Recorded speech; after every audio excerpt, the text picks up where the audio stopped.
পাকিস্তান এবং বাংলাদেশের মধ্যে যুদ্ধ হওয়ার পরে যে বাংলাদেশটা স্বাধীন হয়, সেখানে ভারত এসে সাপোর্ট দেয়, যার কারণে স্বাধীন হয়। এটা আমরাও স্বীকার করি।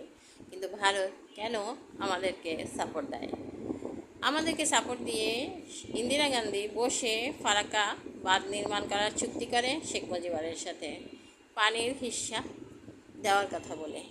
কিন্তু আমাদের নদীর পানি তারা আটকে পুরাটাই নিয়ে যায়, যার কারণে আমাদের অনেক উত্তরাঞ্চলের অনেক অঞ্চল মরুভূমিতে পরিণত হয়। তারা একের পর এক বাঁধ নির্মাণ করে নদীর পানিগুলো নিয়ে যায়, আবার সুবিধা মতো বন্যার সময় ছেড়ে দেয় যখন ধারণ করতে পারে না। তো এতে আমাদের ক্ষতি হয়।